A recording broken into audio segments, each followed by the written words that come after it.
Hello students, आज हम बात करने वाले हैं अपने नए टॉपिक के बारे में। वैसे गॉस थ्योरम के बारे में बात करेंगे आज, ठीक है।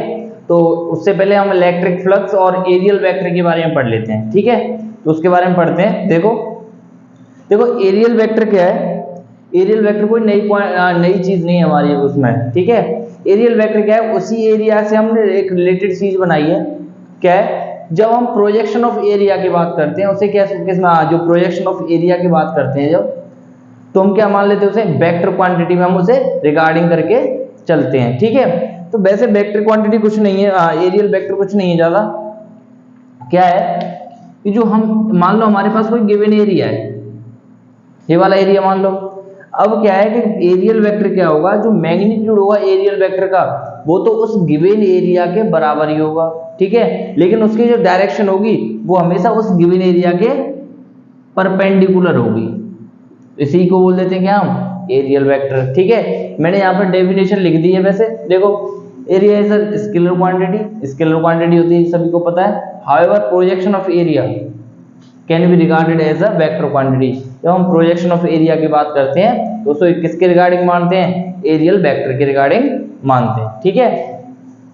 अब देखो, areal vector of a given area is a vector whose magnitude is equal to the magnitude of the given area and direction perpendicular to the given area। देखो मैंने यही तो बताया था, जो गिवन एरिया है मैग्नीट्यूड इसका मान लो a है, तो जो एरियल वेक्टर का मैग्नीट्यूड होगा वो a होगा और जो डायरेक्शन होगी वो परपेंडिकुलर होगी इस गिवन एरिया के, ठीक है। कुछ नहीं ज्यादा बड़ी बात, इसे नोट कर लो। फिर आगे बात करें इलेक्ट्रिक फ्लक्स के बारे में, ठीक है। नोट करो इसे।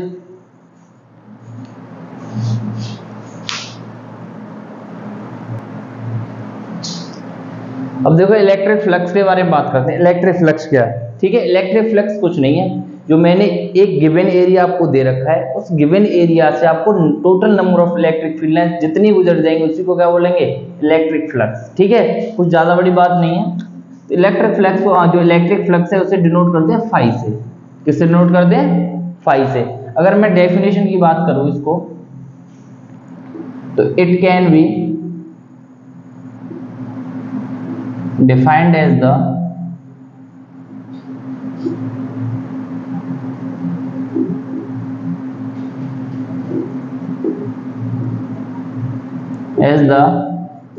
total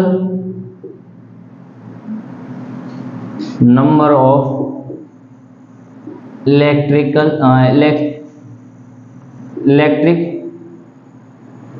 field lines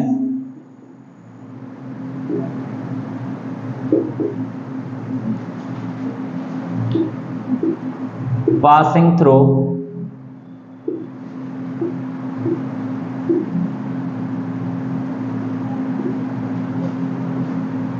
any given area,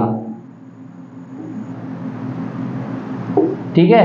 electric flux क्या है, जैसे मान लीजिए हमारे पास ये कैप है, ठीक है।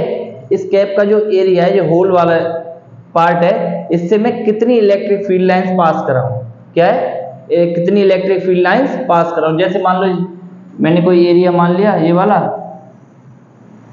इससे मैंने इलेक्ट्रिक फील्ड लाइंस पास करा दी। जो बाहर है वो इलेक्ट्रिक फ्लक्स में नहीं आएंगी, जो इस एरिया को क्रॉस कर रही हैं वही किस में मानी जाएंगी, इलेक्ट्रिक फ्लक्स। उन्हीं को क्या माना जाएगा, इलेक्ट्रिक फ्लक्स माना जाएगा। जैसे इसका एरिया मान लो ए और ये मान लो इलेक्ट्रिक फील्ड लाइंस, ठीक है। तो इस एरिया से कितनी इलेक्ट्रिक फील्ड लाइंस पास हो रही है, मान लीजिए an electric field lines pass हो रही है। कितनी हो रही है, an electric field lines pass हो रही हैं। तो क्या होगा, total number of electric field lines passing through any given area, ठीक है। यही तो मैं बोल रहा हूं, ठीक है। अगर मैथमेटिकली बात करें थोड़ा सा, तो मैथमेटिकली देखो इसको रिप्रेजेंट कैसे करते हैं। Mathematically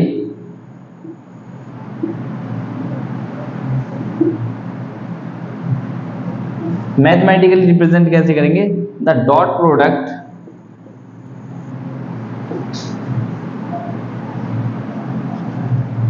the dot product of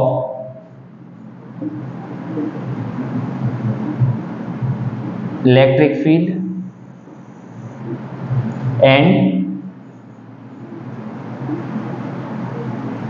aerial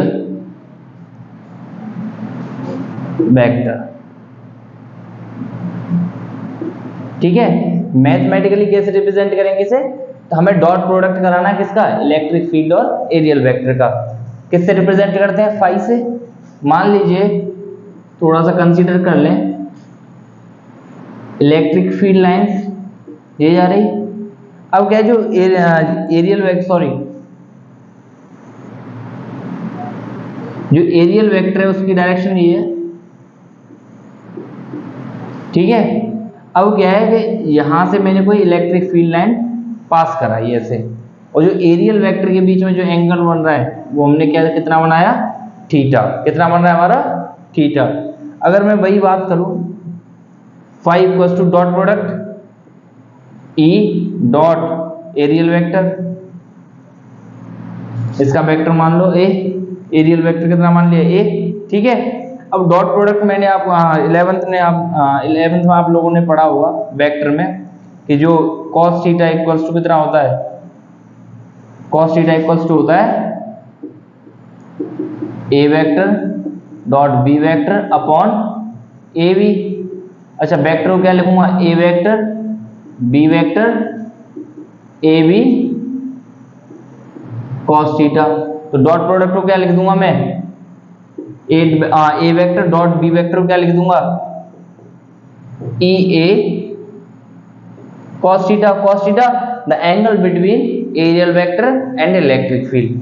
cos theta यहाँ थीटा क्या है, the angle between areal vector and electric field. ठीक है, तो फाई इक्वल टू कितना आ गया, ई ए cos थीटा। अगर इसकी मैं यूनिट की बात करूं, ऐसा यूनिट कितनी होगी इसकी, ऐसा यूनिट की बात करूं तो क्या होगी, इलेक्ट्रिक फील्ड की यूनिट क्या होती है, इलेक्ट्रिक फील्ड की होती है कितनी, न्यूटन पर कूलम, फोर्स अपॉन चार्ज। इतना हो गया, तो ये कितना आ गया, newton metre square, newton metre square upon coulomb. ठीक है, यहां तक आप नोट कर लो इसे, फिर आगे बात करते हैं गॉस थ्योरम के बारे में। ठीक है, तो इसे नोट करो।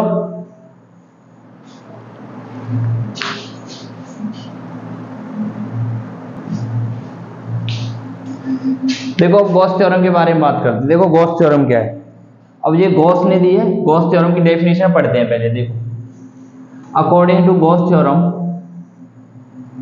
अकॉर्डिंग टू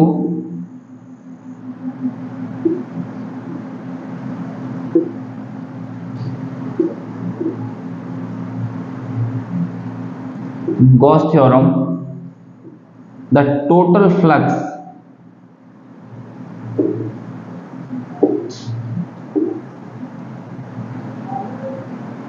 passing through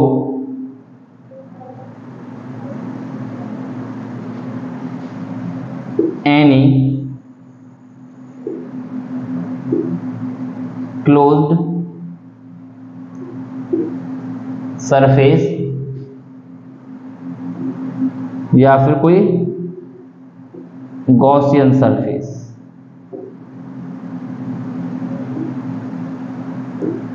ठीक है, is one by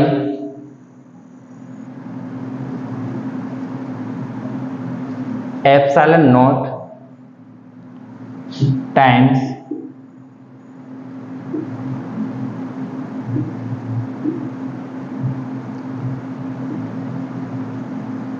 net charge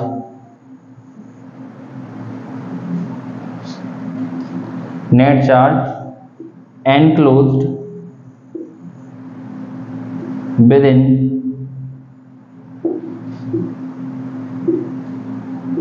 the surface। ये बोल रहा है गॉस थ्योरम क्या बोलती है, कोई हमारे पास कोई क्लोज्ड सरफेस है, ठीक है, हमारे पास कोई क्लोज्ड सरफेस है उससे हमने फ्लक्स पास करा है, टोटल फ्लक्स, वो किसके बराबर होगा, 1/ε0 टाइम्स ऑफ नेट चार्ज जो उस सरफेस में, जैसे मान लो कि ये बोर्ड है पूरा, ठीक है। अब ये बोर्ड क्या है, एक क्लोज सरफेस है, इससे हम टोटल फ्लक्स जो बराबर होगा किसके होगा, इस बोर्ड में जितना नेट चार्ज होगा वो कितना किसके, वो 1/ε0 टाइम्स होगा किसका, टोटल फ्लक्स का। जैसे मैं फॉर्मूला लिख के बताऊं तुम्हें, phi equals to Q net, यही तो बोल रहा है टोटल फ्लक्स किसके बराबर होगा, 1/ε0 times of net charge, 1/ε0 times of net charge, ठीक है, इसी के बराबर होगा कि नहीं, ठीक है। अब देखो थोड़ा सा एग्जांपल लेते हैं, फॉर एग्जांपल ये कोई हमारे पास Q1 माइनस Q2 प्लस के Q3, ये हमारे पास कोई क्लोज सरफेस है। अब मैं इसका फाई निकालूं, फ्लक्स निकालूं, तो फाई इक्वल टू कितना होगा, नेट क्यू नेट कितना आएगा इसका, सबका नेट जोड़ दूंगा, Q1 minus Q2 plus Q3 upon ε0, यही तो हो जाएगा। हमारे पास नेट चार्ज कितना है, सबको जोड़ दूंगा, क्योंकि charge is additive in nature, ये हमने प्रॉपर्टी पढ़ी थी चार्ज की। अब phi equal to Q1 minus Q2 plus Q3 upon ε0, ठीक है। अब सुनो, अब जो गॉसियन सरफेस नया बड़ा है यहाँ पे, जो गॉसियन सरफेस कोई नया ऐसा सरफेस नहीं क्रिएट किया है हमने, ठीक है। ये क्या है, पहले से हमारे पास एक इमेजिन किया हुआ, हमने क्या किया, इमेजिन कर लिया ये सरफेस है, इमेजिन किया हमने, क्या है, ये गॉसियन सरफेस है। जैसे मान लो ये एक फिजिकल एग्जिस्टेंस नहीं है, इसका कोई फिजिकल एग्जिस्टेंस नहीं है, किसका, गॉसियन सरफेस का। इसको क्या है, इमेजिनरी मानते हैं। कैसे मानते हैं, इमेजिनरी मानते हैं। तो इसे नोट कर लो, फिर आगे बात करते हैं इसके बारे में। नोट करो पहले से,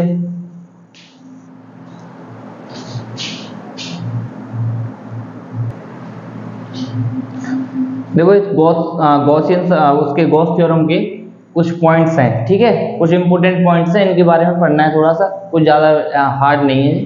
देखो, amount of net flux passing through a close surface is independent upon shape of the close surface. ये बोल रहा है कि जो नेट फ्लक्स का जो अमाउंट है किसी क्लोज सरफेस के द्वारा पास हो रहा है, वो कैसा रहेगा, इंडिपेंडेंट रहेगा upon the shape of the closed surface, किसी भी शेप का हो, ठीक है, कैसा भी हो। जैसे मान लो हमारे पास स्फीयर है, इसमें क्यू नेट चार्ज है,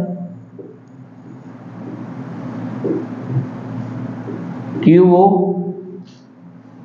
कोन हो, सिलेंडर हो, जो भी हो, ठीक है। इनमें कैसा है, क्यू नेट, क्यू चार्ज मान लो। सब की वजह से जो फ्लक्स होगा वो पास होगा कितना, Q/ε0। कितना फ्लक्स पास होगा, Q/ε0 ना। ये क्या रहता है, रहेगा ये independent upon shape of the closed surface. Closed surface है सभी, ठीक है, इससे पास कराया जा रहा है, और ये पास कराया है तो शेप मैटर कर रही है, नहीं कर रही, सेम Q/ε0, ठीक है, इसे नोट कर लेना। देखो दूसरा point, net flux passing through any closed surface is independent upon the size of Gaussian surface. जो गॉसियन सरफेस का जैसा भी साइज होगा, कैसा होगा, जैसा भी साइज होगा, उस पर ये डिपेंड नहीं करेगा। जैसे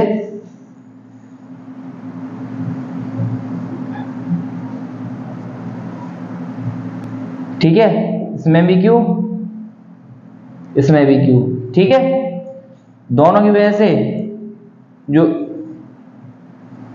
फ्लक्स होगा, जो पास होगा, वो कितना होगा, Q/ε0।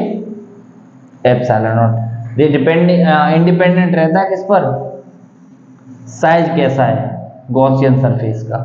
कितना भी बड़ा साइज हो, छोटा हो बड़ा हो, मैटर नहीं करता, ठीक है, बस फ्लक्स सेम पास होगा अगर दोनों के पास क्यू चार्ज है तो।